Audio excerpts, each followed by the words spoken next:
Bienvenidos a otro episodio más de tu podcast Huellas en la Montaña, el podcast con Jordi Thompson y Javier. Y hoy tenemos un invitado que nos llena de mucho orgullo, a quien Javier y yo desde hace mucho tiempo seguíamos sus pasos, su trayectoria, sus logros, y es una persona a quien debemos aprender mucho. Personalmente quiero decir algo, él no lo sabe que yo iba a decir esta frase, pero hay una frase que dice, dame dinero y poder y conóceme como soy. Y realmente esta persona tiene un valor importantísimo en la montaña, mantiene su humildad, mantiene sus pies en la tierra, y es algo que todos debiéramos de admirar y aprender de él. Javi, ¿a quién tenemos en el día de hoy? Aquí tenemos al gran Jordi Corominas, el gran Jordi Corominas, una leyenda de montaña y una persona increíble. Pues tú sabes que, Javi, antes de darle paso a él, hay un videito pequeñito de 1 minuto que hemos preparado para él. Vamos allá.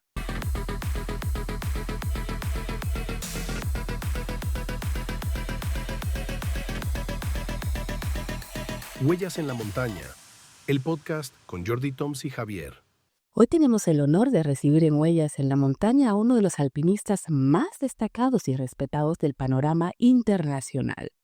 Desde los Pirineos hasta las cimas más imponentes del Himalaya, Jordi Corominas ha demostrado que la montaña no es solo un reto físico, sino una forma de vida.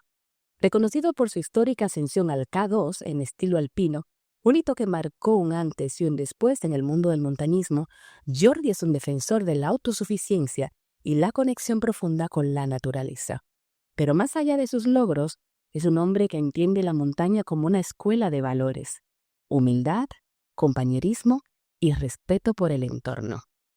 En esta entrevista exploraremos su trayectoria, sus momentos más difíciles y las lecciones que la altura le ha enseñado. Prepárense para un viaje de altura, porque hoy nos adentramos en el universo de Jordi Corominas. Jordi, bienvenido, gracias por aceptar esta invitación. Jordi, ¿quién es Jordi Corominas? ¿Cómo tú te identificas? Mm, Principalmente como un alpinista, y para explicarlo un poco al público, digamos, alpinista es el que va a la montaña invernal, y que eso llega a ser una forma de vida, ¿no? O sea, el estar ahí todo el día en la montaña, ¿no? Y una montaña principalmente hecha para mí y para mis amigos. Por eso a veces tampoco quiero contar más cosas, porque al final es algo como muy personal, ¿no?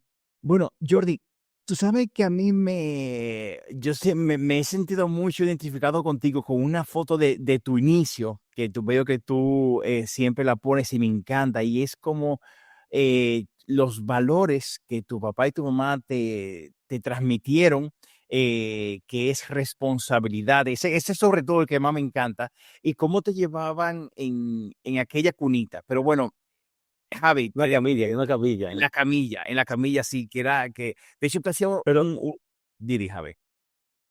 no, habla. Lo que me gusta mucho, Jordi, el tono jocoso que tú comentas, que esa camilla te amarraban por si se soltaba de una, ya tú empezabas tus pininos en el alpinismo. Sí, sí. De hecho, mis padres, ellos hacían montaña los dos, esquiaban algo para la época, escalaban, y ellos fueron los primeros en sacarme y en enseñarme, digamos, todo este mundo, ¿no? Al principio, mi padre me llevaba a mí en una mochila a la espalda. Pues cuando empecé a pesar más, ya se tuvieron que inventar esa especie de camilla, pero el que iba adelante solo era una barra, ¿no? Entonces, si el de atrás se soltaba un poco, la camilla podía dar la vuelta, y entonces, claro, me tenían que llevar atado por si acaso la camilla se daba la vuelta, que yo no me fuese al suelo, ¿no? Entonces, imagino que ahí fueron los principios de la escalada, ¿no? Ahí me acostumbré ya a estar un poco colgado del vacío. Pero la verdad que tus padres eran personas muy especiales, Jordi, porque yo diría, hay que remontarse a la época también. Y tenía que ser muy, muy vanguardistas, ¿no? Para llevarte desde pequeñito Sí, sí. a sus aventuras, ¿no? Tenemos que pensar que eso fue hace, ya tengo 66 años, o sea, hace 60 años que ellos hacían estas cosas, ¿no? Entonces, evidentemente, ellos en aquel momento hacer montaña en España era ser un bicho muy raro, era algo que no era habitual, o sea, que una mujer como mi madre pues llevase pantalones y fuese a escalar con amigos no era habitual. Evidentemente, en ese mundo fueron vanguardistas, ¿no? Entonces, sí, sí, ahí vamos, no estaban en su época. Y después también, ellos eran de Barcelona, yo nací en Barcelona, pero estamos hablando de hace 60 años, a ellos ya la gran ciudad no les gustaba. Y entonces ya fue un momento que se fueron a vivir a un pueblo, por cuestiones de trabajo también, a un pueblo más pequeño, ¿no? Entonces, de alguna forma, cosas que ahora nos pueden parecer muy habituales, hace 60 años eran unos personajes curiosos. Tú sabes, Jordi, Javi, te doy la palabra ahora. Para tocar el último punto de tu infancia, a las 2 semanas hiciste tu primer vivac, por lo que pude ver en una de las conferencias que tú has dado, Jordi. Jordi, ¿cómo, o sea, cómo fue? O sea, ¿sabes? Con 2 semanas se tiene el miedo que no, que el autoinmune, o sea, la inmunidad del niño todavía no está. O sea, ¿cómo fue ese proceso? ¿Cómo fue? ¿Qué te han contado de cómo fue ese vivac a las 2 semanas? Y me han contado, porque no me acuerdo. Nada, en principio la opción de mis padres era, vale, tenemos un niño, pero nos da igual, vamos a seguir haciendo lo que nos gusta, ¿no? Entonces también esa primera salida en aquel momento, digamos, hacer viajes más largos era complejo y esto fue más o menos en la costa de Gerona, no muy lejos de Barcelona, ¿no? Pero ellos todos los fines de semana salían, en aquel momento tampoco ni había tantos albergues, tampoco había campings, y ellos salían a la montaña el fin de semana y pues bueno, el fin de semana pues tenías que dormir donde podías, ¿no? Y en esto lo que me han contado es eso, que fue eso, en la costa de Gerona y bueno, ya me hicieron un saco especial a mi tamaño, o sea, para la época también era otro avance, ¿no? Que ya me hicieron un saco para mí. Entonces, vamos, lo que hicieron simplemente es ponerme bajo las estrellas a dormir y vamos, no pasó nada especial. O sea, me refiero que es tomarse la vida como más tranquilidad y, bueno, como vienen las cosas, ¿no? Qué bonito. Pero es bonito, pero es claro, son esas sensaciones de la naturaleza desde muy temprana edad. O sea, esas son las cosas que, o sea, que por eso tú has crecido amando ese medio, o sea, viendo a tus padres y que lo has mamado de pequeño. Sí, de alguna forma hay veces ahora que hay gente que me pregunta, pues no sé qué eso, o qué cosas me gustan o cómo vivo. Digo, si es que yo desde pequeño he estado muy cerca de la naturaleza. Ha habido momentos que, bueno, por estudios, por lo que sea, te vas moviendo, pero he estado siempre ahí. Y hace poco comentaba con otro compañero que es que llevamos toda la vida dándole vueltas a eso de ir a la montaña, ir a sitios difíciles o fáciles, dándole vueltas a esas cosas que esta sociedad a veces le tiene miedo, de eso, de la oscuridad, dormir bajo las estrellas. Lo llevo haciendo toda la vida, entonces es como realmente es mi vida, ¿no? Y a veces cuando voy con clientes también les digo, es que este es mi jardín, o sea, yo aquí estoy tranquilo, aquí estoy feliz, ¿no? Porque es mi jardín, o sea, llevo toda la vida moviéndome en ese territorio, ¿no? Me da más miedo cuando voy a Barcelona y tengo que entrar en la ciudad, ¿no? Digo, esto es una locura. Es, esa, claro, esa es la aventura para ti. La aventura de Ciudad de Barcelona, ¿no? Ya, claro, aventura es cuando tienes que ir a una ciudad y moverte y montones de coches y perder tiempo para aparcar, todas esas cosas que para la mayoría de la gente pueden ser las habituales. En mi caso, casi eso es más la aventura, ¿no? Jordi, ¿y por qué entrando al tema del Pirineo, por qué elegí, qué especial tiene Benasque del resto de Pirineos? O sea, ¿por qué elegiste esa zona? ¿Por algo en especial? Bueno, sí, porque hubo un momento que yo ya hacía montaña, hay un momento que también tienes que decir, vale, ¿de qué voy a trabajar? ¿No? Ok. Pues hay que vivir. y lo único lo único que sabía hacer era cosas relacionadas con la montaña. Entonces, hace como 30 años o 35 años, que había menos guías, había menos cosas de montaña, la montaña era más desconocida. Benasque era como el centro del Pirineo, ¿no? Era como el sitio más importante, era el sitio donde están las montañas más altas, que está en la Neto. Y además en aquel momento estaba, bueno, y sigue estando, la escuela de montaña, que ya se empezaban a realizar cursos para guías, ¿no? Entonces, yo lo que hice, ya conocía este sitio, pero ya vine aquí para ir a la escuela, para formarme, para intentar ya trabajar de esto. Y bueno, y en cuanto llegué aquí, hubo una empresa de aquí que me dijo, oye, si quieres trabajar de guía, trabajas. Pero fue eso, para buscar el trabajo y la formación para ser guía. Y en aquel momento, este era el sitio más importante.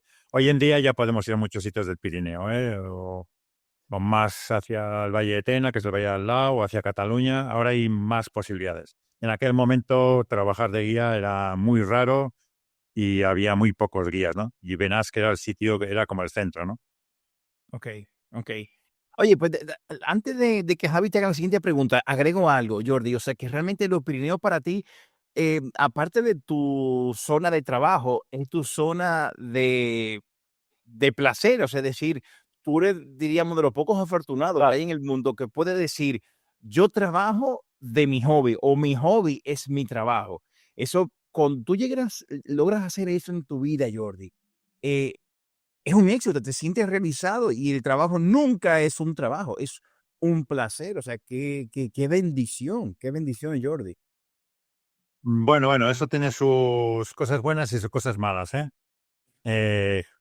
Porque a mí hay veces que me lo dicen, ¿eh? Y yo les contesto, vale, pero yo si tuviese dinero no trabajaría, ¿eh? O sea, al final hacer de tu placer un trabajo también tiene sus cosas malas, porque estás todo el rato en lo mismo, o sea, no, nosotros no salimos de eso, ¿no? O sea, sí, trabajo, placer, pero eso a veces hay que diferenciarlo, ¿eh? Entonces, tiene la parte buena de que estoy siempre donde quiero, pero al final también tiene la parte mala de que cuando tienes que hacer de tu placer un trabajo, a veces no te gusta tanto, ¿eh? No es tan perfecto como parece, ¿no? Qué bonito es trabajar de lo que te gusta. Cuidado, ¿eh? Necesitas a veces Porque luego, tu espacio, ¿no? luego cuando queremos descansar del trabajo, ¿qué vamos a hacer? Nuestro placer, si ya lo estamos haciendo. Y entonces, Es una cosa compleja, ¿no? Pero sí, pero es que es eso. Hay un día que trabajo, pero el día que no trabajo, salgo a hacer lo mismo, pero claro, por mi cuenta y como yo quiero, ¿no? No es lo mismo, pero sí que estoy todo el día en lo mismo, ¿no? Realmente no desconecto nunca. Eh, También tengo la ventaja de que la montaña tiene muchas facetas, ¿no? No es siempre igual. Yo, por ejemplo, en verano trabajo más en los Alpes. Después, hace poco, ahora estaba en Pakistán. Ahora estamos aquí haciendo formación en la escuela y estamos esperando a ver si ya nieva, donde entonces ya esquiaremos. Es como, por suerte, por lo menos lo que yo hago es muy variado, ¿no? No llego a aburrirme, ¿no? Ok, ok. muy Es bien. una vida bien entretenida. Jordi, ahí, tú sabes que, bueno, hay dos Pirineos, el francés y el español.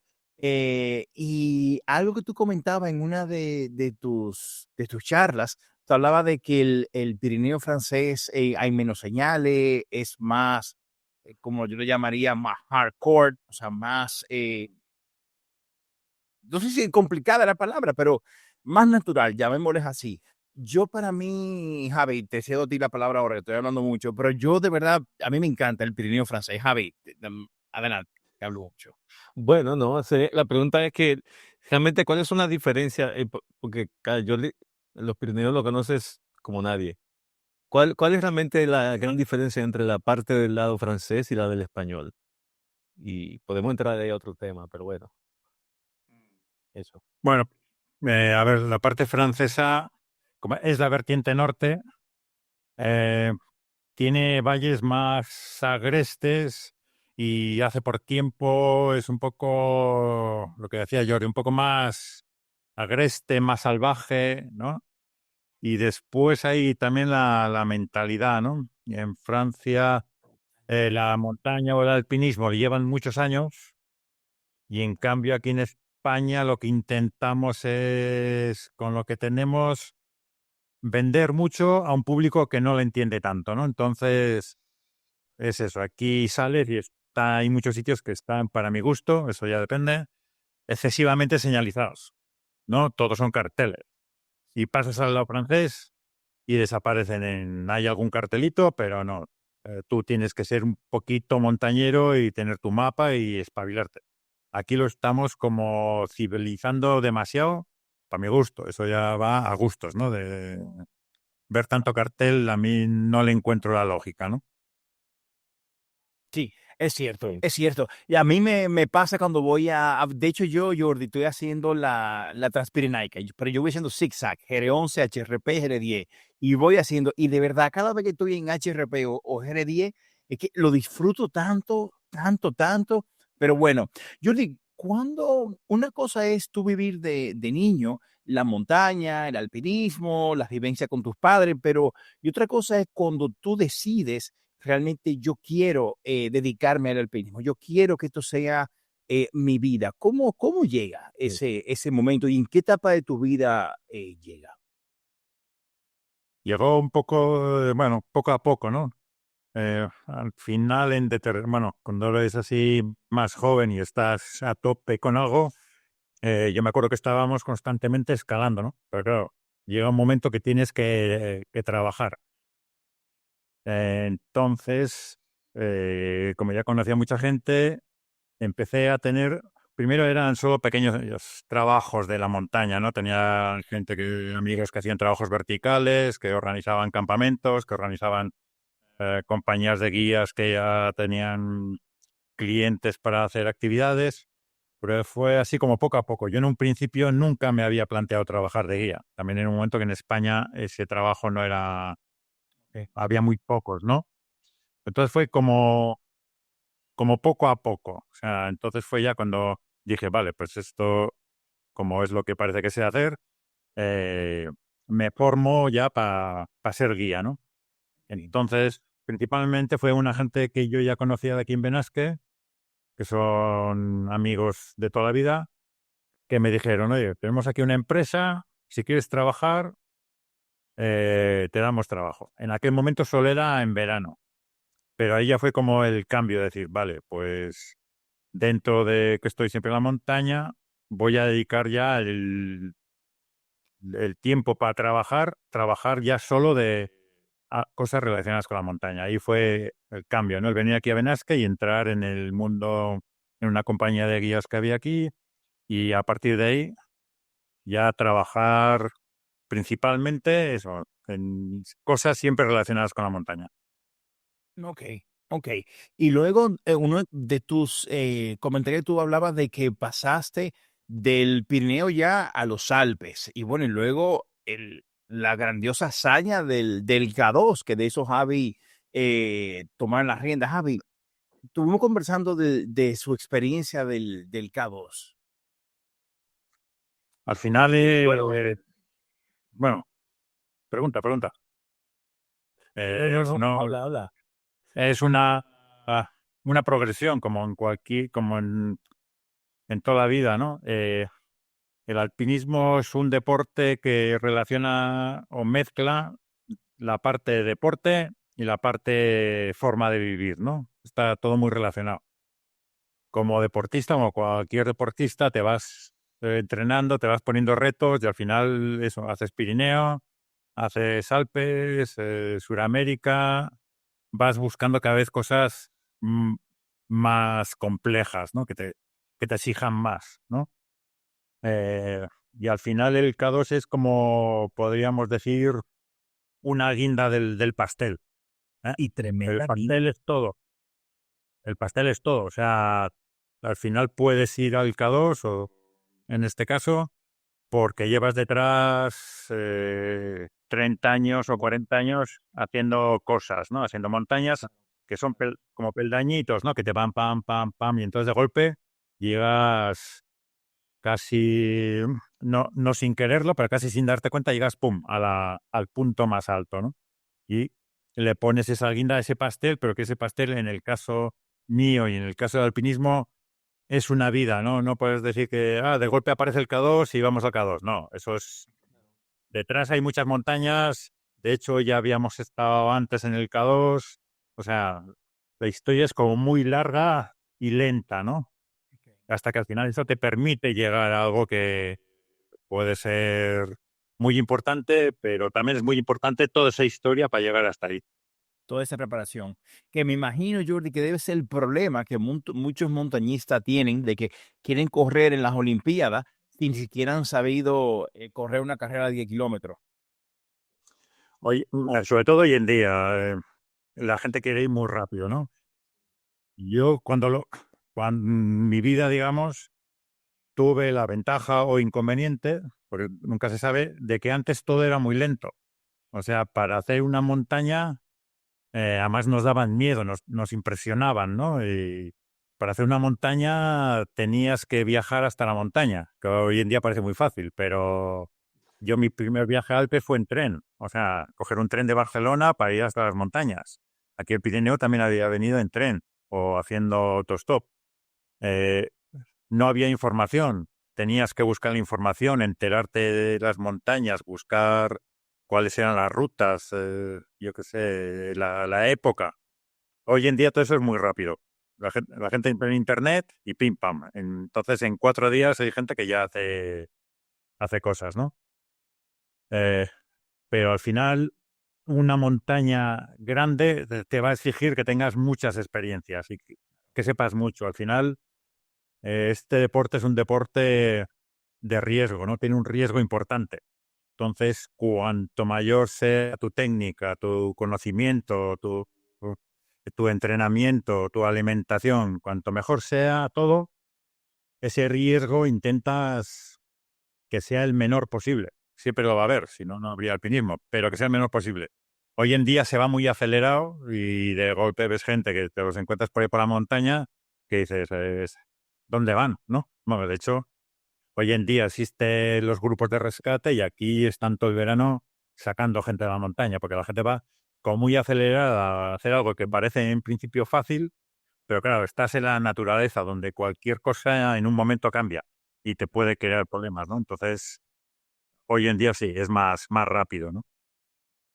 Bueno, tú sabes que, Jordi, Jordi, Javi, perdón, una cosa, una pregunta. Antes de pasar al K2, que es un tema interesante, Jordi, eh, una otra pregunta que Javi y yo habíamos formulado era, ¿a ti qué te gusta más, los Alpes o los Pirineos? ¿Dónde te sientes mejor? ¿O son cosas diferentes? Son cosas diferentes. A ver, yo vivo aquí porque bueno, en un momento pensé ir a vivir a Alpes, pero digamos la mentalidad francesa o suiza no me gusta tanto, ¿no? Y además los Alpes hace peor tiempo. Entonces me gusta más estar aquí, porque aquí sé que todos los días voy a hacer algo y cuando quiero moverme a Alpes me muevo. De hecho, yo todos los años viajo a Alpes, ¿no? Entonces son como cosas distintas. En plan técnico, en plan grande, claro, los Alpes es más grande. Alpes. Pero aquí el Pirineo nos da la oportunidad de tenerlo todo y que generalmente el buen clima lo tenemos cerca. Aquí un día que te haga muy malo, yo en 1 hora hacia el sur tengo algo para escalar al sol, ¿no? O sea, y en España vivimos muy bien. No sé si lo habéis comprobado, pero aquí la comida es buena, tenemos sol, o sea, nos quejamos siempre, pero aquí se vive bastante bien. Entonces, aquí somos, hay turismo, pero bueno, no es tan exagerado como Alpes, puedes vivir aquí, te puedes mover, no sé. Entonces, aquí estoy muy, muy cómodo, digamos. Ujú. Estás en casa. Exacto, aquí estoy en casa. Jordi, hablando de la proeza de la Magic Line en el K2, podemos decir que esa guinda del pastel, que es un punto alto de tu carrera, desde luego, y fue significó un gran reconocimiento internacional. Porque tú siempre te ha gustado estar un poco en la sombra. No eres persona de luces. Tus montañas son algo personal para ti. Ahora, ¿qué significó para ti ese reconocimiento internacional de esa ascensión al K2 de la Magic Line? ¿Cambió? O sea, fue algo que hubo un antes y un después para ti? Eh, digamos, la Magic Line fue un antes y un después, pero no por el reconocimiento internacional, sino porque fue un antes y un después, porque ahí ya es que dices, vale, o sea, sabemos lo suficiente como para poder hacer muchas cosas, ¿no? Es como que ya no es que no le tengas miedo a nada, pero sí que dices, realmente hemos aprendido, ¿no? Los reconocimientos. Eh, a ver, los para mí eso, la montaña es algo muy personal, ¿no? Entonces, los reconocimientos para mí no son importantes, ¿no? Yo no voy a cambiar de ser Yori Corominas porque me den un pie de oro o no. O sea, me da igual, no, eso para mí no es importante, ¿no? Si yo me planteo el K2 y hago el K2, eso para mí ya fue lo que tuvo más valor, ¿no? Y lo que yo ahí aprendí, ¿no? Que después hay un reconocimiento internacional, tampoco es tan de golpe, es como subir a montaña. O sea, yo cuando subí al K2 ya conocía a los escaladores internacionales, ¿no? Porque al final has hecho otras cosas antes, te has movido por el mundo y al final ya los vas conociendo. Entonces, en aquel momento sí que la comunidad internacional puede decir algo, pero el que se entera es el gran público. La comunidad internacional ya me conocía. Lo mismo pasa ahora con el Piolet. O sea, para la comunidad general, digo, pues este señor, ¿quién es?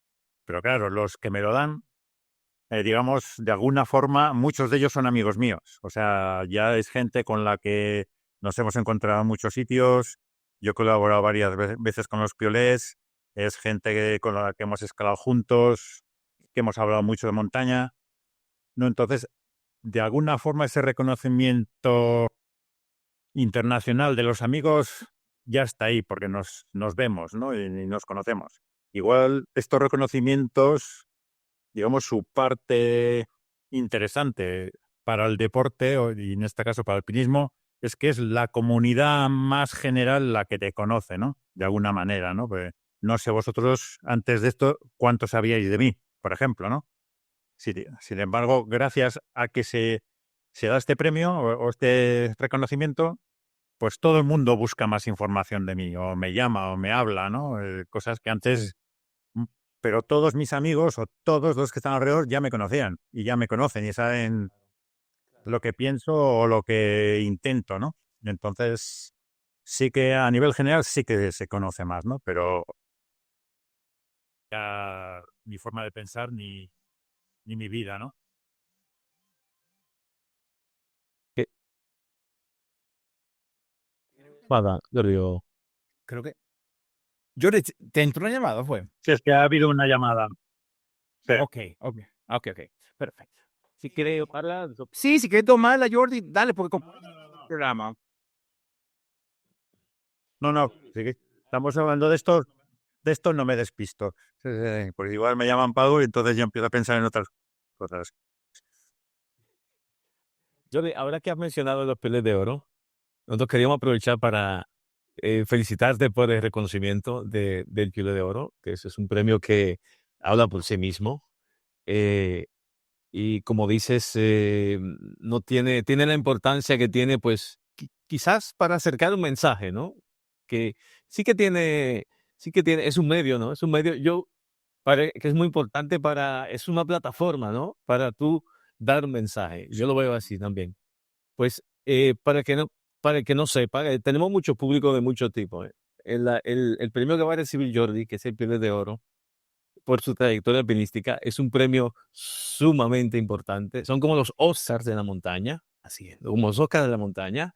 Y eso pone a Jordi ya estaba en esa élite, pero digo, dentro de ese premio, lo pone dentro de nombres muy grandes en el alpinismo.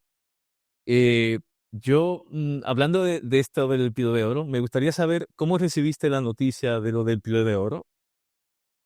¿Cómo funciona eso? ¿Te llaman? ¿Te dicen que estás nominado? ¿Cómo funciona eso? Bueno, que hay varias cosas.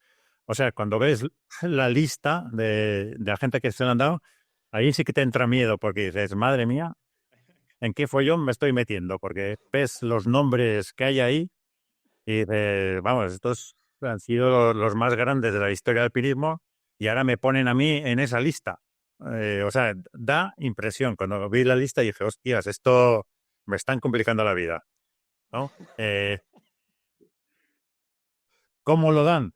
Pues porque ya me conocen y tengo amigos. De hecho, los organizadores llevan como un año ya dándole vueltas, porque sé que habían hablado con algunos amigos míos para decirles, oye, y si se lo damos al Jordi, ¿qué va a opinar o qué va a decir, qué va a pensar? Y de hecho, lo primero que hicieron, hará ya más de un mes o algo así, uno de los organizadores, que me conoce bastante, me llamó y me preguntó, si te lo damos, ¿lo vas a aceptar? Porque esa era su primera duda, de que si yo decía que sí o le decía, mira, dejarme en paz, que me voy a la montaña. Así, ¿cómo te conoces? Entonces ya, por eso, ya me conocen, ¿no? Yo dije, no, bueno, vamos a preguntarle primero y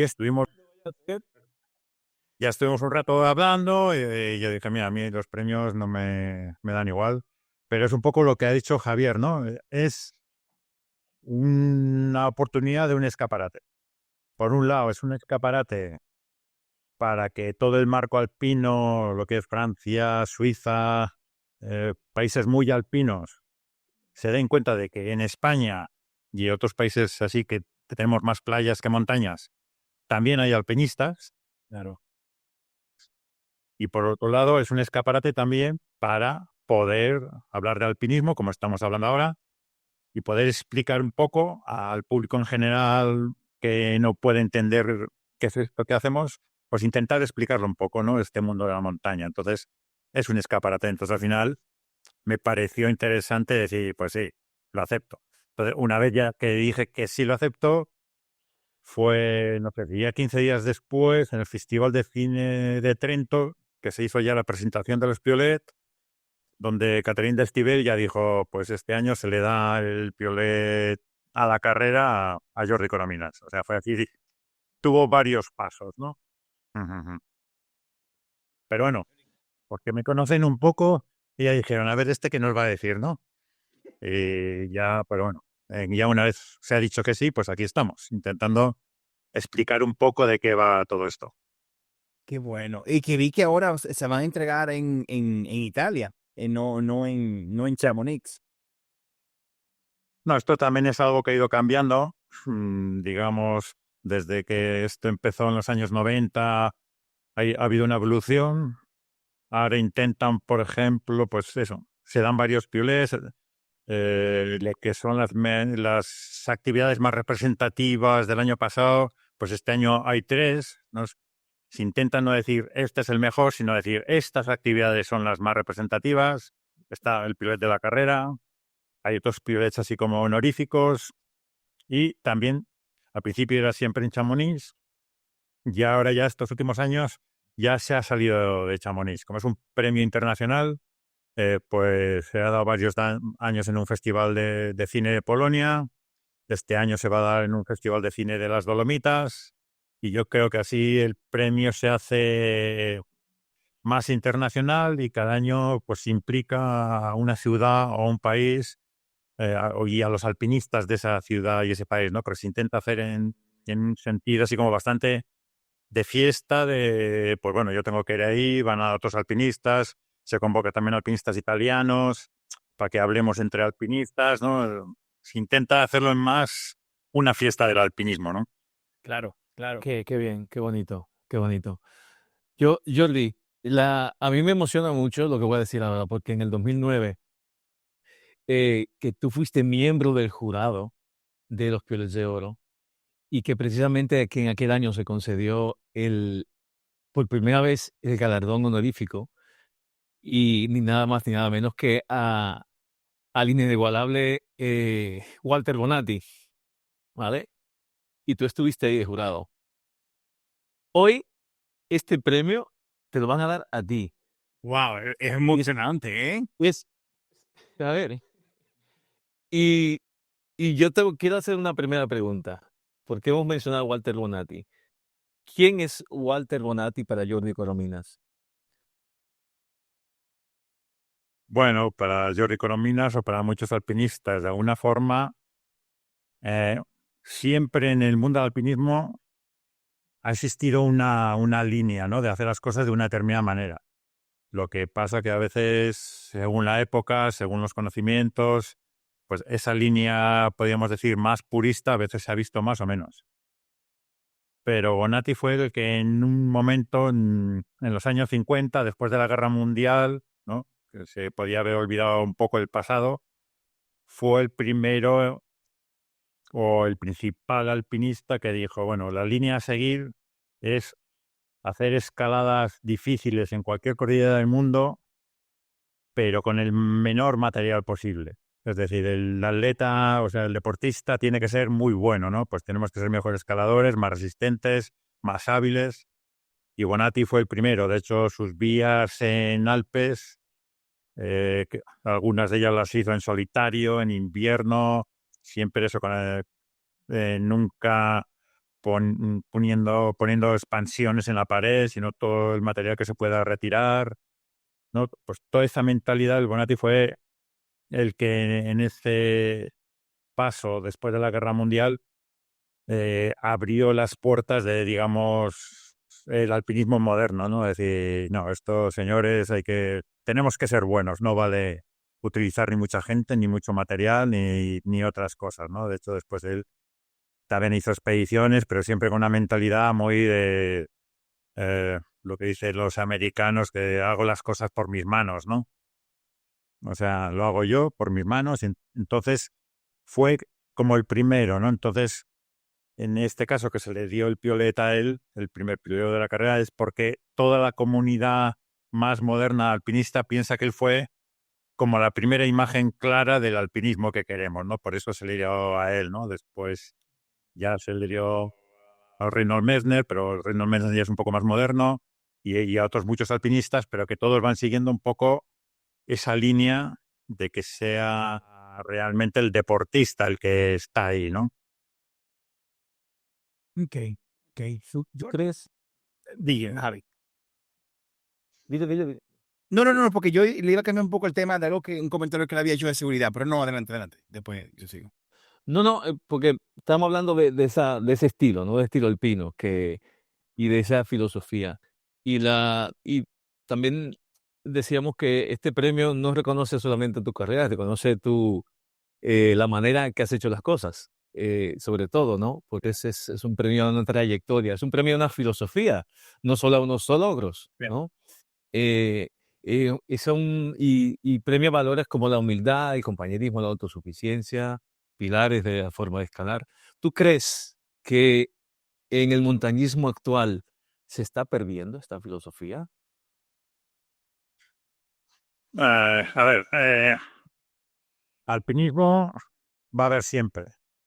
Es como gente que va a querer investigar en su trabajo o gente científico. Siempre va a haber gente que mira las cosas y dice, a ver qué hay más allá.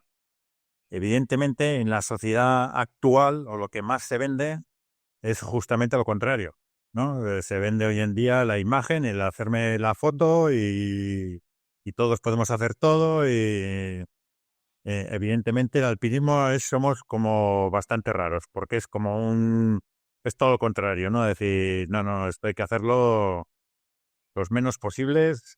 Lo digo cuando lo he hecho, no antes no vendo cosas que no sean ciertas.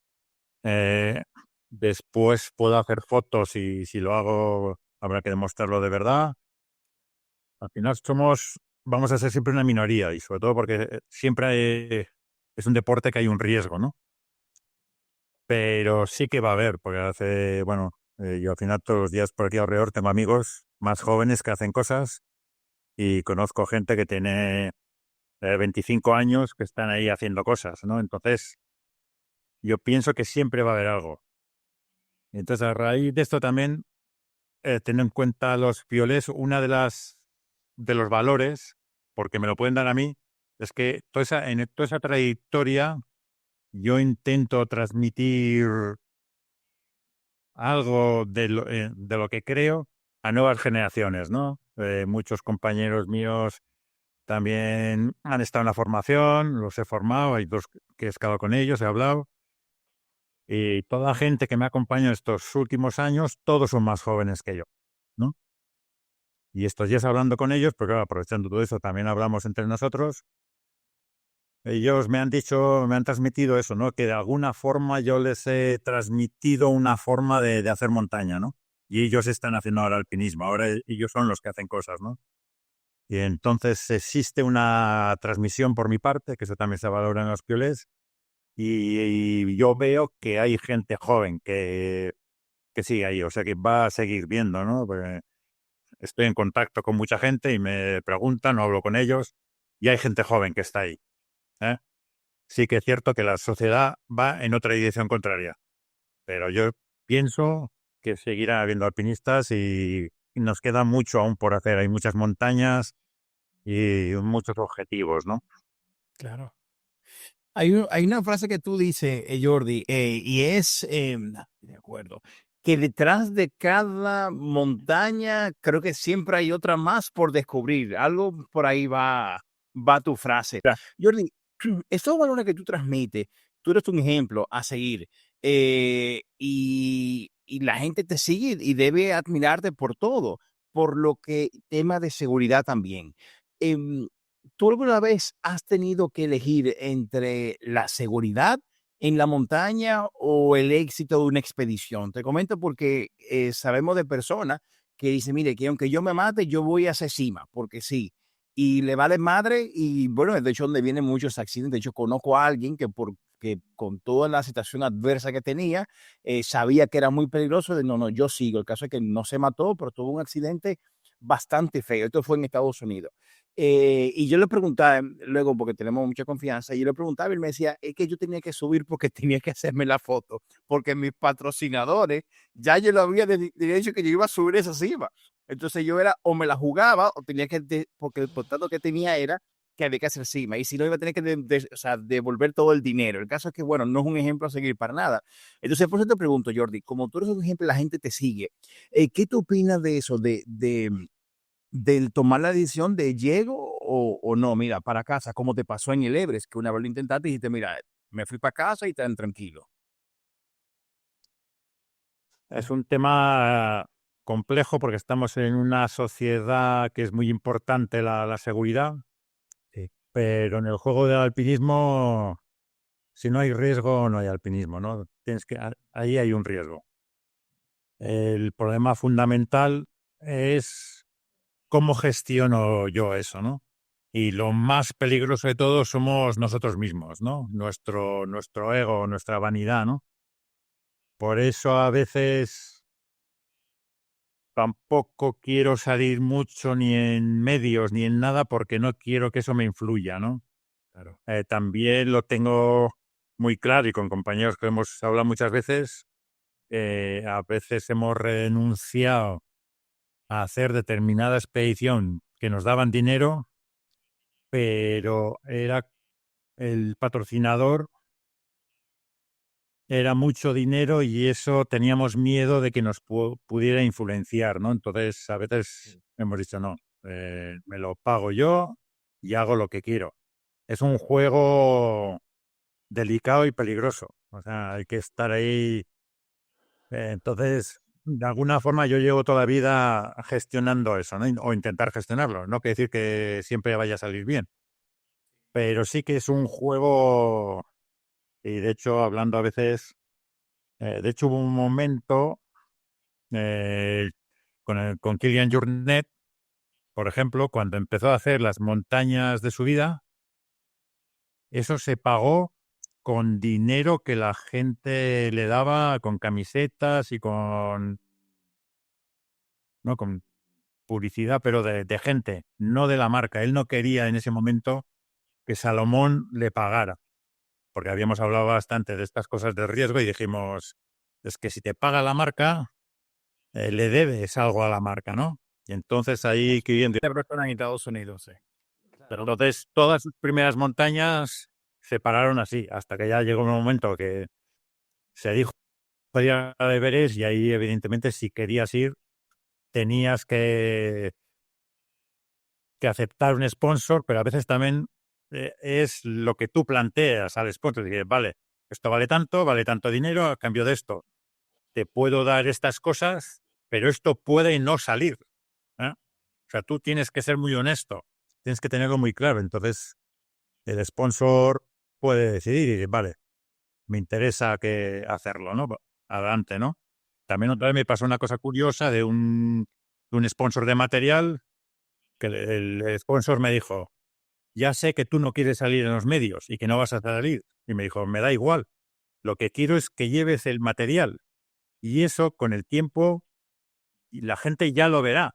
Y la gente eso lo relacionará con una forma de ser, con una imagen que verdaderamente es inteligente. Mira, pues yo algo.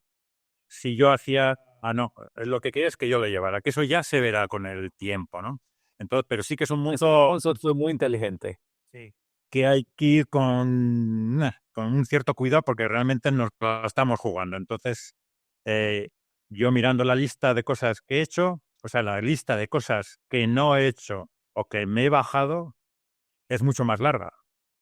Tengamos en cuenta que el K2, por ejemplo, fue la segunda vez que fuimos. Ya habíamos estado otra y nos habíamos bajado, ¿no? Y ya os digo, o sea, la cantidad de montañas que me he dado la vuelta, o sea, es que, porque es eso, dices, vale, ¿qué es lo que vale? Sí que estoy jugando con el riesgo, sí que, pero hay momentos que dices, no, o sea, me voy a casa, no, esto no tiene sentido, si no, sería un loco o un suicida. Y yo pienso que no somos eso, o sea, lo que sí que hilamos muy fino, pero gestionamos el riesgo lo mejor que podemos y pensamos que la cosa puede salir bien. A veces no sale bien porque estamos en la naturaleza, no podemos controlar las piedras que caen, hay un riesgo, pero también hay que asumirlo, decir, vale, yo sé que voy ahí, me voy a arriesgar, ¿hasta dónde quiero arriesgarme? Hasta tal sitio, más, menos.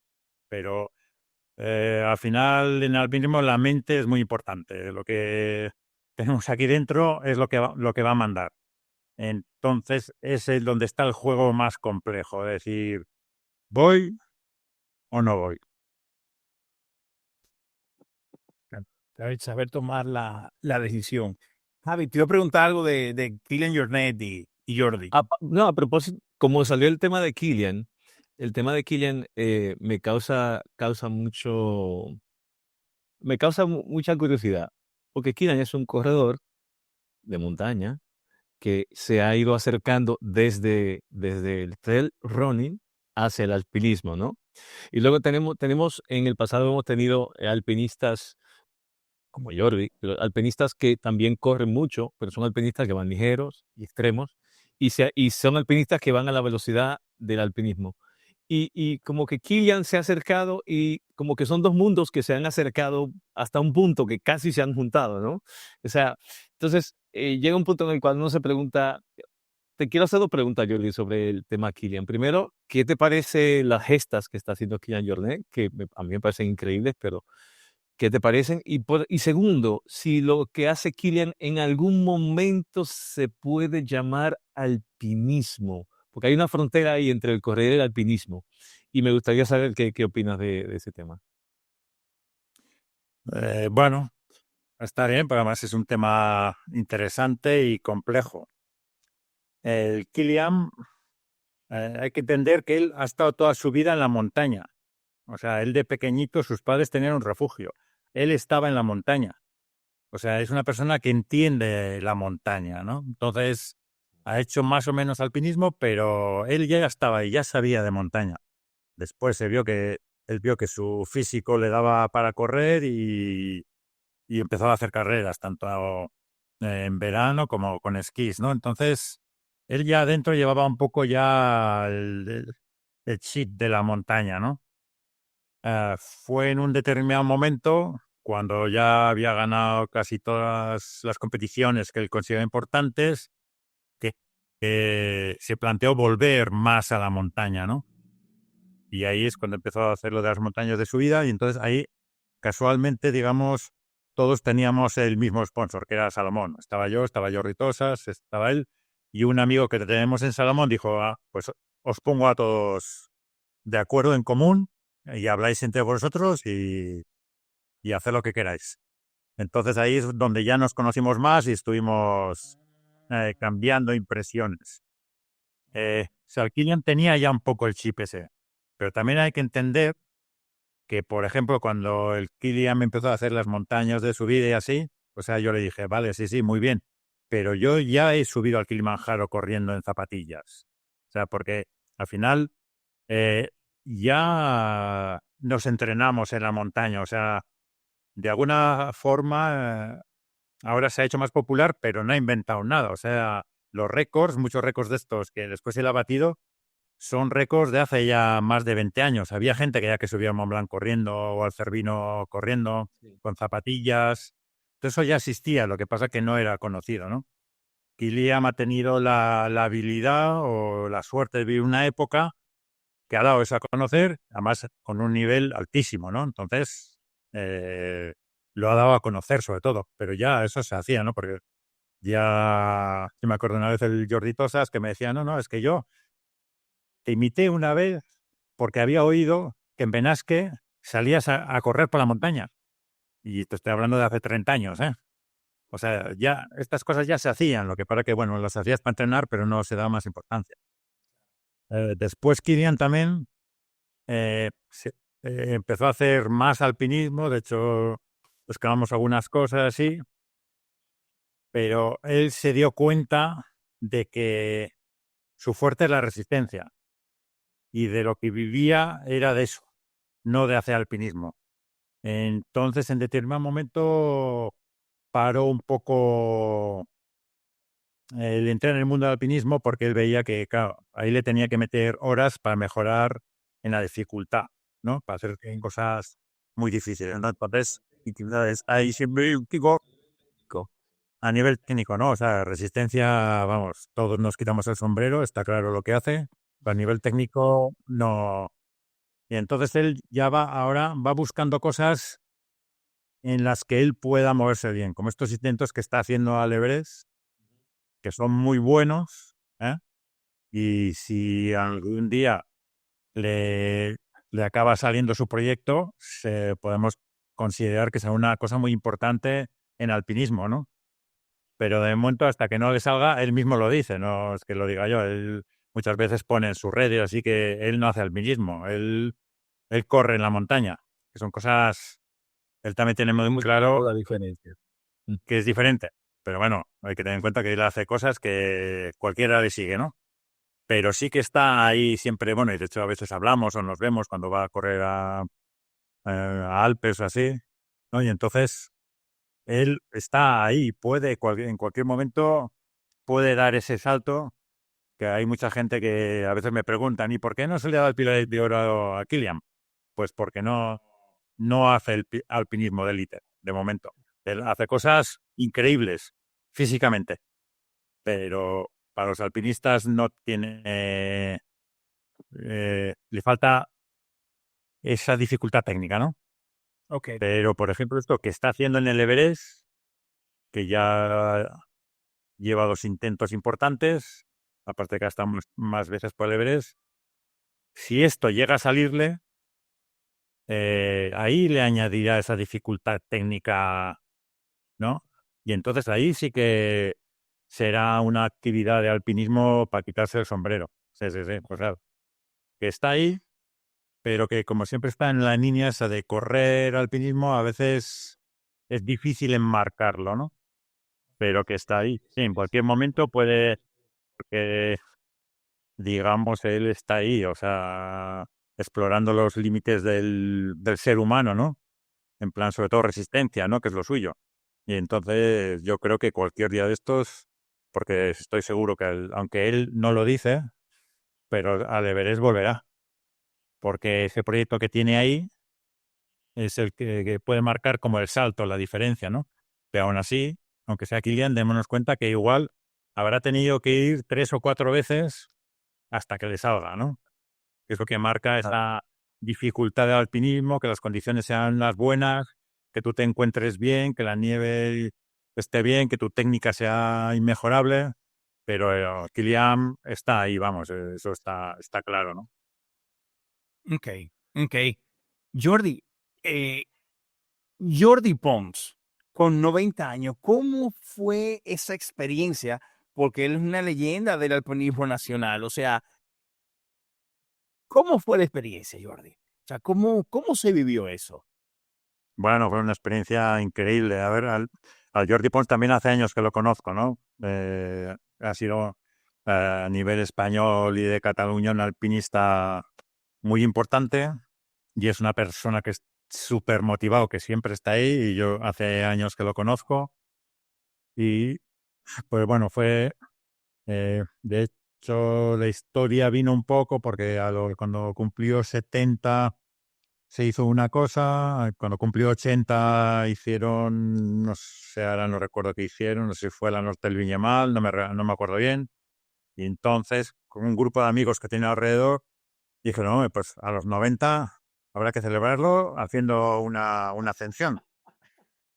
A los 90, pero es que Sí, a los 90. Bueno, Jordi Pons es una persona, aparte de un grandísimo alpinista, es una persona súper meticulosa y se conserva muy bien físicamente y técnicamente y mentalmente. Vamos, es increíble, es un crack. Y entonces, pues este grupo de amigos que tenían alrededor, como hay una relación ahí entre el Jordi y yo, porque el Jordi Pons subió al Mont Blanc por primera vez con mis padres, ¿no? Entonces conoce a mis padres. Entonces ahí hay una relación. Entonces el amigo los amigos que hay a su alrededor, que todos nos conocemos, dijeron, hombre, pues vamos a hacer un 4000 ahí en Alpes, pues vamos a decirle al Jordi Corominas a ver si te quiere llevar como guía, ¿no? Él como guía. Y claro, me lo dijeron y yo rápidamente dije que sí, vamos, que eso no me lo perdía de ninguna manera. O sea, llevar a un gran alpinista a cumplir un objetivo y eso con 90 años, pero bueno, o sea, ya os digo que evidentemente le podía costar un poco subir, pero no pienses tú que subimos despacio, ¿eh? O sea, pues, iba bastante bien. Y después bajando, como tiene muy buena técnica, vamos, fuimos los más rápidos. O sea, es increíble cómo se conserva. Sí, sí, pero claro, es una persona que tiene las técnicas de ir con crampones y piolet, las tiene metidas a la mente, las tiene grabadas, ¿no? Entonces, le cuesta, porque evidentemente el físico cuesta, pero vamos, increíble. Lo que pasa es que llegamos a la cumbre y dice, vale. Me dije, Jordi, ¿y ahora qué hago yo? Porque si tú tienes 90 y estás aquí, no me puedo jubilar ya hasta los 91, por lo menos, ¿no? Porque tendré que hacer algo, ¿no? En este momento te deja un poco en ridículo ya. Y dices, bueno, si este señor está haciendo esto, voy a tener que espabilar. ay, qué bueno. Bueno, o sea que Jordi, en eso en parte, vamos a verlo así, es un sueño cumplido. Tú en tu página hablas de sueños cumplidos y no cumplidos. Por lo que yo te hago ahora dos preguntas en una, Jordi. ¿Cuál ha sido tu mayor sueño cumplido y cuál ha sido esa espinita que te queda todavía ahí y que es un proyecto pendiente a futuro? El sueño cumplido, eh, al final, todos son sueños cuando aún no los has hecho, ¿no? Entonces, tal vez uno que marcó como una diferencia de decir, bueno, pues no soy tan malo, ¿no? Y puedo hacer cosas. Fue cuando logré hacer la cara norte de Leiger la primera vez con un amigo, ¿no? Eso marcó como porque para nosotros en ese momento hace, no sé, Eso lo hicimos ya hace más de 30 años, no sé, ahora 35 años o más que hicimos por primera vez la norte. Eh, para nosotros era como el super mito de los Alpes, ¿no? Ok. Era como la pared más emblemática, ¿no? Entonces, en ese momento eso sí que pudo marcar una diferencia, es decir, vale, esto podemos hacerlo, ¿no? A partir de ahí lo demás, ya no han sido mitos, ya no han sido, han surgido ideas, algunas las hemos hecho y otras, muchas, no las hemos hecho, ¿no? Algunas hemos vuelto y otras ya no hemos vuelto ni vamos a volver nunca más, ¿no? Entonces ya no ha sido como tan claro esa idea, ¿no? Y que han quedado en la cartera, vamos, infinidad, un montón de ellas, o sea, porque ya te digo, tengo muchos más proyectos que no he hecho y proyectos que sé que ya no voy a poder hacer, ya por el físico, porque, claro, evidentemente, al final en un alto nivel solo estás en un momento determinado. Ahora hay cosas que ya no puedo hacer, o por lo largas o por lo difíciles que son. Pero da igual, me buscaré otras. O sea, algo haremos. Que Jordi Pons está con 90 subiendo 4000. Lo iba a decir, si el 90 Así que no sé qué va a ser de mí. Voy a tener que entrenar otra vez. Jordi, mira, en tus palabras, tú has dicho, en un principio y para siempre todos somos discípulos. Más tarde, en algunas ocasiones, llegamos a ser maestros y podemos transmitir a los demás nuestros conocimientos.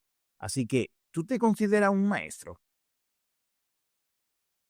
A ver, no sé si maestro en el sentido de maestría, que no sé si la tengo, pero en el sentido de transmitir conocimientos, sí, porque es algo que siempre he tenido muy claro en la montaña. Yo empecé a salir a la montaña con mi padre y mi padre lo que intentaba era transmitirme lo que él sabía y transmitirme también la idea de responsabilidad. O sea, me han transmitido cosas, pero al final el responsable soy yo. Yo tengo que decidir.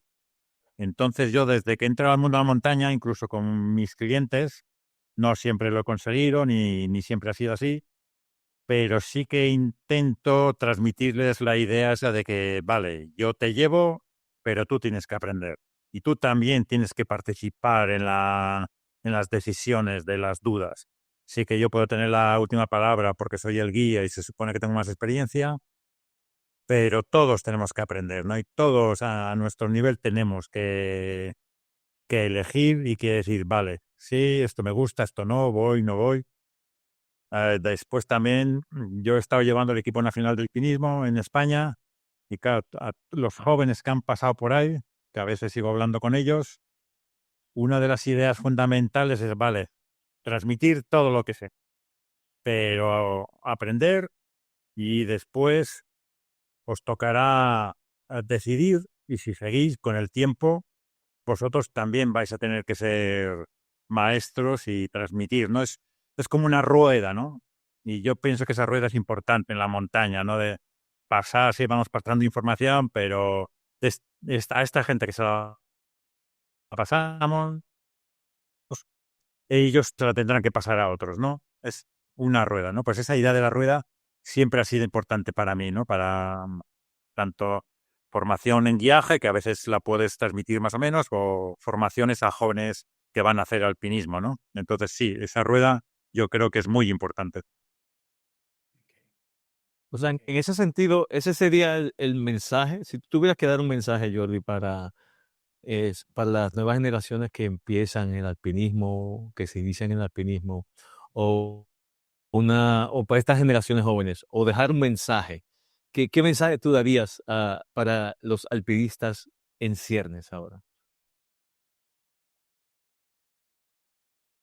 Primero que hay que decidir y ser responsable. O sea, si yo decido ir, lo decido con todas las consecuencias. Si sale mal, el culpable soy yo. O sea, yo algo no he hecho bien del todo, ¿no? Algo no. Porque muchas veces esta sociedad en la que estamos intentamos diluir las responsabilidades, ¿no? Siempre la culpa es de los demás, siempre la culpa es de fuera. En el alpinismo yo decido con quién voy, yo decido a qué pared voy, cuándo voy, cómo voy. Si me equivoco, yo soy el responsable, ¿no? O sea, primero asumir esa responsabilidad, eso de decir, si me estoy arriesgando, ¿por qué es? ¿No? Lo he pensado, lo he decidido, ¿no? Esa responsabilidad. Y después, siempre esa parte de enseñanza, ¿no? Siempre, muchas veces, ahora voy con gente, vas dos, y evidentemente ya son compañeros míos que no tengo nada que enseñarles, que nos miramos y ya sabemos lo que tenemos que hacer, pero muchas veces puedes ir con gente que no sepa tanto, pues transmitirles lo que sabemos para que puedan decidir, ¿no? Ahora a veces ya me toca ir con gente que escalan más que yo, pero bueno, pues ellos tendrán, yo tomo mis decisiones y ellos tomarán las suyas, es decir, vale, pues vamos aquí, o vamos a otro sitio, ¿no? Pero siempre esa idea de transmitir lo que sabemos y transmitir sobre todo la parte humana que tiene este deporte, que es el alpinismo, ¿no? Que por eso es un bien inmaterial de la humanidad, ¿no? Según la UNESCO. Transmitir esa parte humana y que nosotros tenemos que decidir, ¿no? Ser responsables de lo que hacemos, ¿no? Que eso entra desde la dificultad, la montaña, conservar la naturaleza, cualquier cosa de estas, ¿no?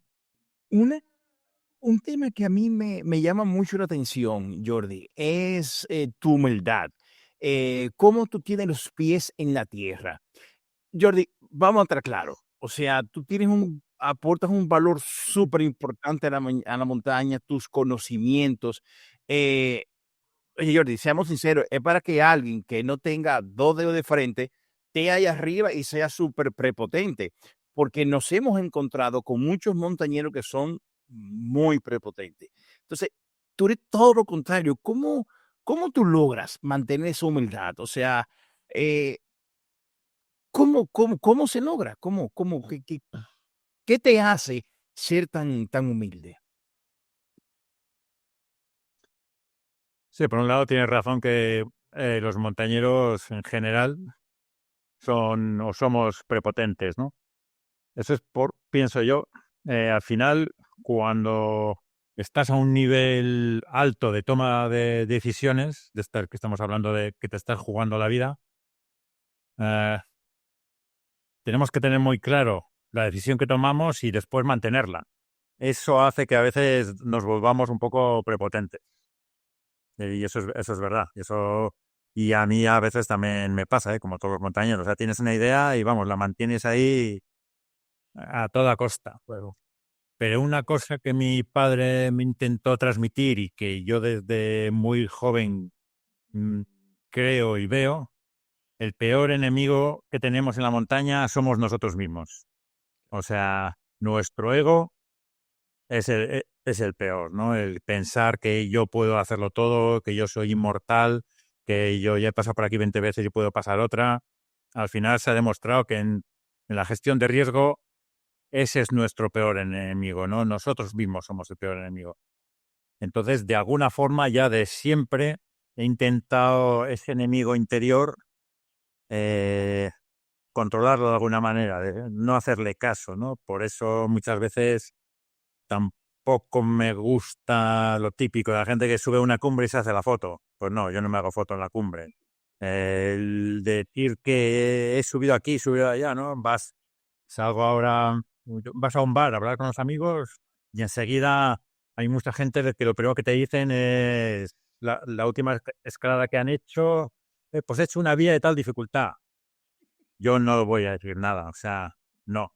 Intento ese enemigo interior que tengo controlarlo, porque sé que es el peor enemigo que tengo en la montaña, ¿no? Entonces, cuando salgo, sé que no tengo, si hago una foto, la hago porque quiero. Si después se lo cuento a alguien, es porque tengo gente muy cercana que sé que si les cuento que estaba andando por la montaña y me lo he pasado bien, lo van a entender y ya está, no importan los números, ¿no? Entonces sí que a veces es una idea que la tenemos que tener clara, una lucha que hay que tener para decir no. O sea, no voy a contar esto, no voy a decir esto, no, para intentar que eso no, ese enemigo que tengo dentro surja. Hay un libro de un autor, creo, no sé si es norteamericano, inglés, que se llama Alimentar a la bestia. El libro es sobre un alpinista y el autor lo que está hablando es la bestia es el ego y que a veces necesitamos alimentarla. Pero si yo alimento a esa bestia, al final esa bestia me puede, ¿no? Entonces, lo que hay que hacer es no alimentar a la bestia. Hay que intentar cortar, porque eso al final después va a ser muy importante para las decisiones que yo tome cuando salga, ¿no? Y como, bueno, que tengo que hacer la foto, si quiero la hago y si no, no. Que tengo que darme media vuelta. No tengo ningún problema en darme media vuelta. O sea, hoy veo que el día no estoy bien, no va bien, me doy la vuelta. Sí que, evidentemente, tenemos una personalidad muy fuerte.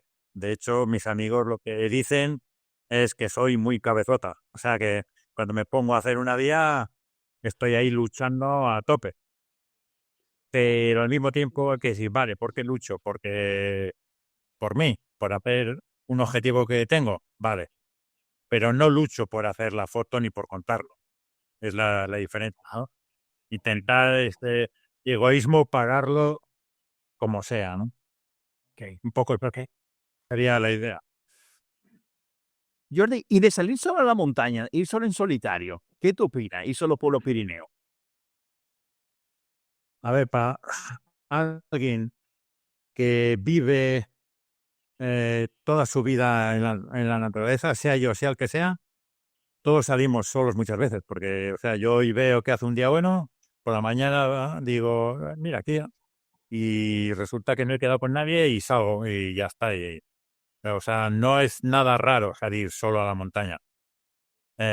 Después hay gente que le puede gustar más o menos escalar solo, pero casi todos los alpinistas importantes, tú fíjate en Bonatti, fíjate en Messner, en Kurtika, todos han escalado solos, ¿eh? Porque al final es una modalidad más dentro de todas las modalidades que podemos tener en alpinismo.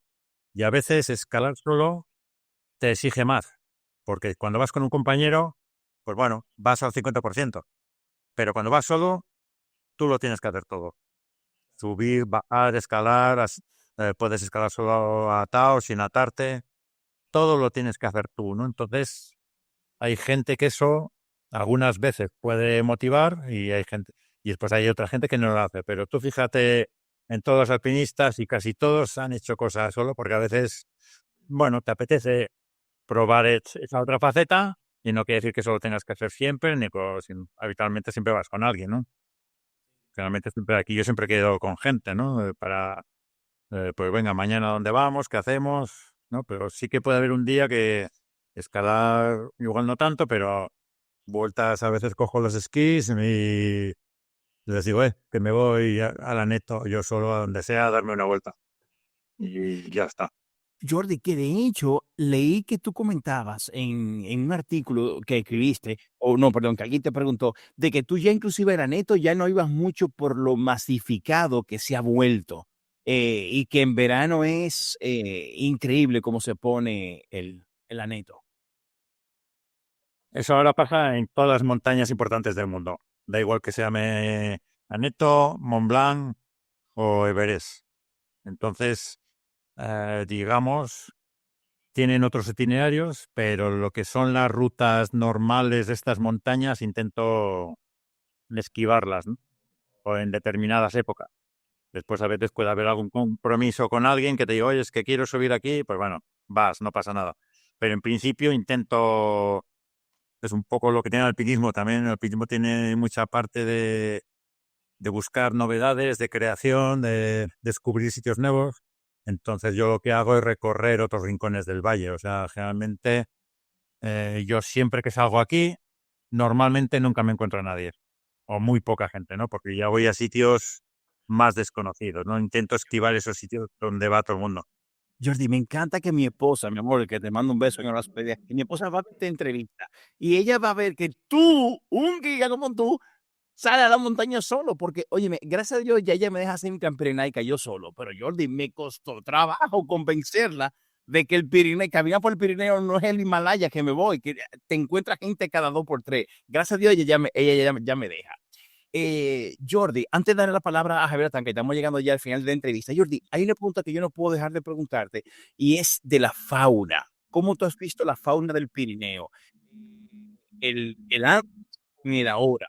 Te pregunto el tema de lobos, ¿cómo, ¿cómo se vive la fauna realmente estando viviendo en el Pirineo? Te digo la verdad, Jordi, que yo cuando yo voy al Pirineo, yo voy loco por ver un osito o un lobito. En realidad nunca me he encontrado nada. Y la gente me dice, sí, sí, hay lobo y oso. Y nunca me he encontrado ni uno, pero bueno. Aquí en el Pirineo lo tenemos muy complicado, porque al final la presión que ejerce el ser humano es muy fuerte. O sea, yo desde aquí, ahora mismo desde casa, yo puedo mirar hacia el fondo del valle y veo ya la frontera con Francia, ¿no? Lo cual quiere decir que el Pirineo es una franja muy pequeñita. Entonces la fauna lo tiene muy complicado. O sea, no, realmente va a ser muy complicado. Sí que ha habido un cambio de mentalidad, de hecho, sobre todo desde el COVID así, la fauna ha aumentado, ¿no? Hay más fauna, se ven más animales, sobre todo aquí lo más típico es de ver o corzos o cabras monteses o cosas así, ¿no? Los jabalís, eso es más fácil. Se está intentando introducir el lobo, reintroducir el lobo, el oso, pero no hay sitio. O sea, el problema es que no hay sitio. Y eh, tal como se está intentando introducir, pero eso ya es un problema político, es que si no convences a la población local, en este caso los pastores, de que se les pague al momento las ovejas o vacas que pierden, los pastores van a estar siempre en contra, ¿no? Sí. Y es algo que vemos aquí en el valle. O sea, los pastores, que al final es una población muy importante aquí, van a decir que no quieren osos si con ello pierden ganado, ¿no? Entonces, es muy complicado porque no hay sitio, no hay... Entonces, intentar mantener osos aquí, vas a tener que hablar con la población local y que el sistema para indemnizar sea muy rápido, algo que hoy en día no es. Entonces, lo tenemos difícil. Evidentemente, hay osos y hay lobos. Claro, para verlos, hay gente que los ve, o tienes que vivir bastante aquí, o también es difícil porque si alguien lo ve e intenta no decir nada por los problemas que puede traer. Entonces, o vives aquí o lo tienes complicado, porque es que no hay sitio. Si vives aquí, o sea, no es fácil de verlos, pero bueno, puedes ver un oso. Sí. Perfecto. Perfecto. Bueno, mira, Jordi, antes de dar la palabra a Javier, que de verdad, Jordi, es que me ha encantado hablar contigo. Antes de dar la palabra a Javier y despedirme del programa, hay una sola pregunta que me dijeron que te preguntara, Jordi. Cuando, cuando tú ves estos rescates, que de hecho comentaba al principio de la entrevista, que en verdad que todo verano eso es rescate y rescate, rescate, y es verdad porque se ve en la noticia. Muchos de ellos, bueno, pues mira, pues sí, son emergencias reales, pero muchos son emergencias buscadas, personas que salen. Yo me he encontrado, Jordi, mira, Jordi, yo cuando salgo a los Pirineos, y mira que todo está señalizado, pero yo llevo mi Garmin, pero llevo 3 GPS, 3, 1, 2, 3, es verdad, papel y brújula no, porque no sé leerlo. Pero óyeme, son 4 GPS que llevo encima de mí, con el GPX en las 4. O sea, no hay forma de yo perderme. Pero me he encontrado con personas en el corazón del Pirineo donde me preguntan, mira, ¿cómo llego a tal punto? Digo, no, porque no es por aquí. O sea, tú estás en el lado opuesto y déjame ver tu ruta. No, yo no tengo ruta. ¿Tú no tienes GPS? No. ¿Y tú no tienes un papel? No. Y tú lo que andan con bambas de correr aquí en la avenida Diagonal. Pero si tú no llevas una mochila, no.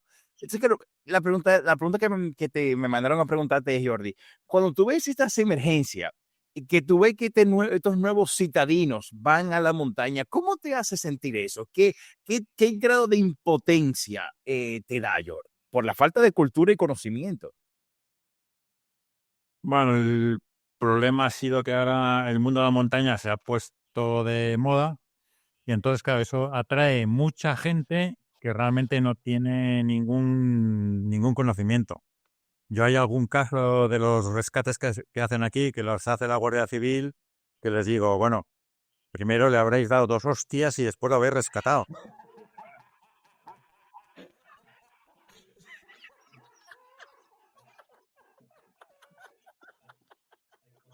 Esto no es...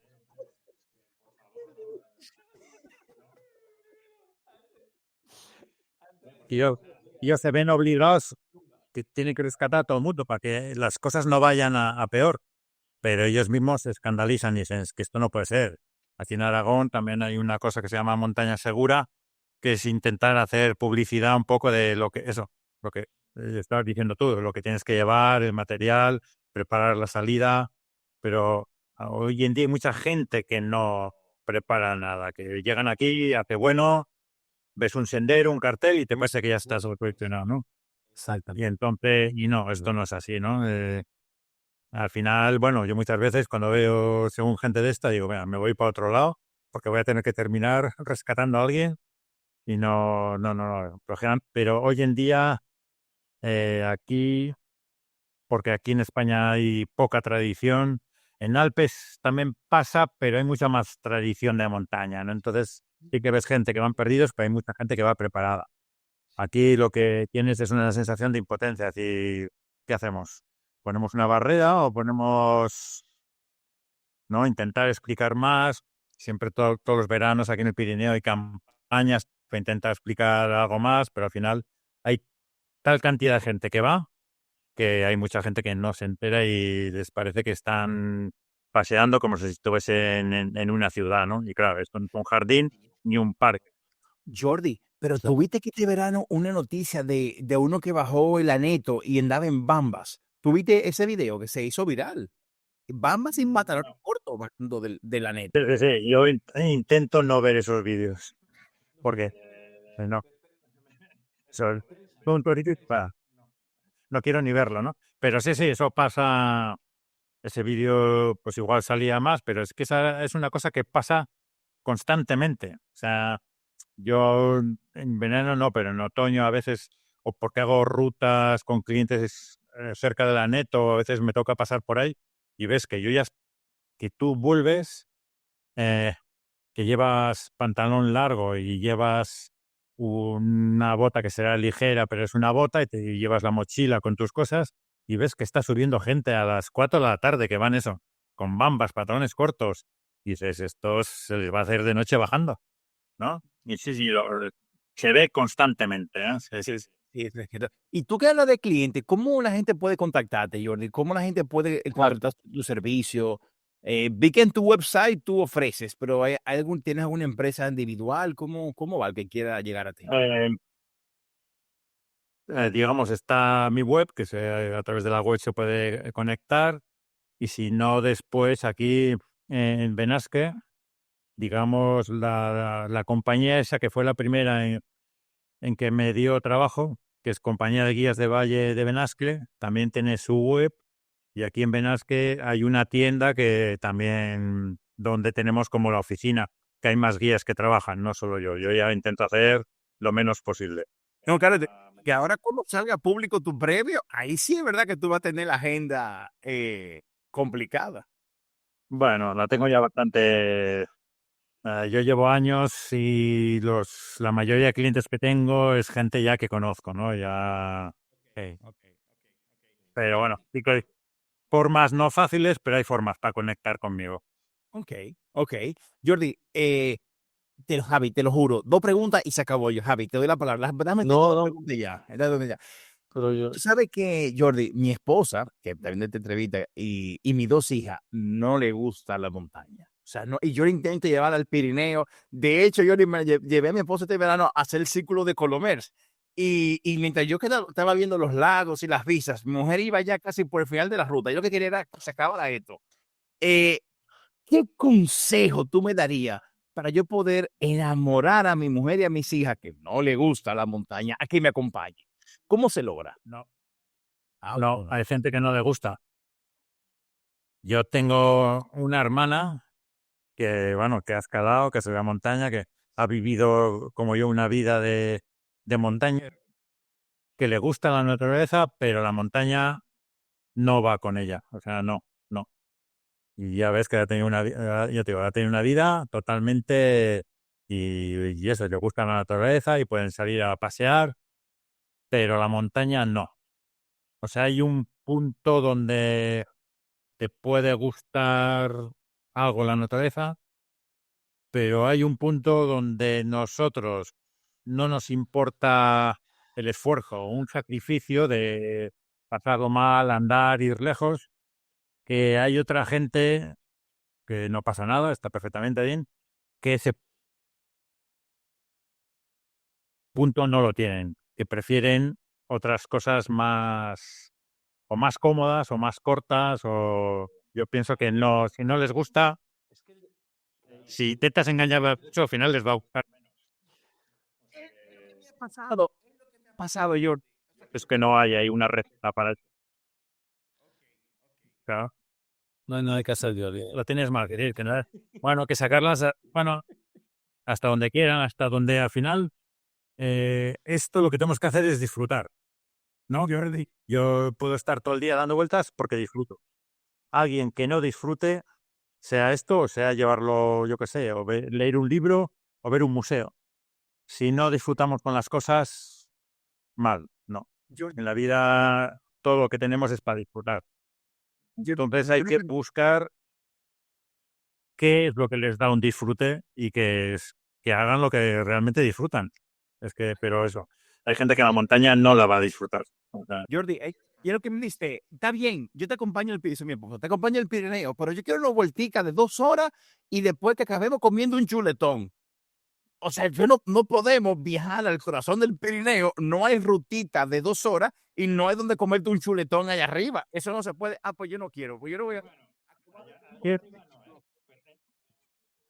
pero en el pueblo sí, aquí puedes hacer rutas de 2 horas, que ves el valle por abajo, y después hay restaurantes donde te puedes comer el chuletón, ¿eh? O sea, sí que lo que pasa es que te va a costar porque te vas a tener que sacrificar una parte de, pero dirás, venga, un día me voy yo solo y hago una excursión más larga y al día siguiente hacemos una cortita y vamos a comer el chuletón.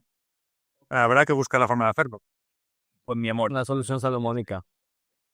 dale, Javi, para que definamos el programa. Adelante, Javi. Yo de verdad, para mí hablar con Jordi es, aparte de que lo miro mucho, es una alegría porque a ver, amamos las montañas y Jordi ama la montaña como el que más. Es la montaña, no es que la ama, es que Jordi es la montaña. Y nada, a mí solo me queda agradecer por este rato que hemos charlado, que para nosotros es un gran honor hablar contigo y, y nada, y darte las gracias por esto y por el mensaje que das y porque ahora mismo te accedes a exponerte por ese mensaje, porque accedes a hacer estas cosas porque valoras el mensaje y es de agradecer, es de gracias. Esa es lo que quiero de darte las gracias por ser como eres y por dar el ejemplo que das y por que tu vida sea un ejemplo de muchas vidas. Eso. Gracias, Jordi. Gracias a vosotros también por la oportunidad y por el rato este de charlar de montaña, que es lo que decimos, que es lo que a mí me gusta, ¿no? Entonces, también muchas gracias a vosotros. Jordi, una preguntita, que no me puedo quedar con esta espina guardada que tengo. Una persona como tú, tan importante, Jordi, o sea, ¿cómo aceptaste una invitación nuestra a nuestro podcast? Que nosotros no somos Telecinco, ni Antena 3, ni nada, o sea, y tú debes tener 70,000 peticiones de entrevistas. ¿Qué te hizo decir que sí? Es una pregunta que tenemos interna, Javi y yo. Contactar conmigo no es tan fácil. O sea, sí que hay por ahí algún correo o un teléfono, porque tú dices, sí, que hay mucha gente, pero yo sé que hay mucha gente que está intentando contactar, pero no, no llegan a mí, ¿no? O sea, primero, digamos, de alguna manera hay que forzarse para contactar, ¿no? Entonces, en general, cualquier persona que ha contactado conmigo que veo que es relacionada con el mundo de la montaña, en cuanto puedo les contesto. O sea, porque pienso que están haciendo también un esfuerzo, ¿no? Entonces, yo pienso que eso fue lo que, bueno, pues esta gente que han hecho ese esfuerzo de buscar a ver dónde puede estar mi correo, dónde está, o cómo contactar conmigo, y que es una cosa relacionada con la montaña, pues entonces enseguida contesto. Sí que puede haber otra gente que según cómo intenten llegar a mí, está la agencia o tal, pues les hago menos caso y bueno, ya les contestaré, pero con más tiempo, ¿no? Con más... Pero eso, la gente que veo yo que están relacionados con la montaña y que hacen ese esfuerzo, que menos que contestarles, ¿no? Y por lo menos de, pues mira, sí, aquí estoy y cuando queráis, hablamos. Qué bonito, bro. Pues muchísimas gracias, Jordi. Gracias, con esto nos despedimos. Jordi, te prometo que cuando vaya a mi ruta, mi tapirería, porque la voy haciendo por pedazos en verano, y me toque por tu zona, quisiera llamarte, quisiera tomarme un café contigo, quisiera darte un abrazo, quisiera conocerte en persona, sí, si te parece bien. Quiero que tú conozcas a mi mujer, mis hijas, porque de verdad eres un ejemplo. ¿Te parece bien? ¿Te puedo contactar? Cuando, sí, cuando, bueno, tenéis mi teléfono, cuando pases por aquí y decís algo, lo que pasa es que en verano es difícil localizarme aquí, ¿eh? Porque en verano suele estar más en Alpes. Pero, o sea, cualquier momento que paséis por aquí y tenéis el teléfono, me contactáis y si estoy aquí no hay ningún problema. Tomamos algo y mientras hablemos de montaña, no hay problema. Te prometo que hablaremos de montaña. ¿Con chuletón o sin chuletón? Bueno, le podemos añadir el chuletón también. Mi mujer anda encantada. Jordi, muchas gracias. Que pases un feliz resto del día. Gracias por la oportunidad. Muchas gracias a vosotros y por el buen rato que hemos pasado y que vaya todo bien. Gracias. Gracias, Jordi. Gracias, Jordi. Gracias.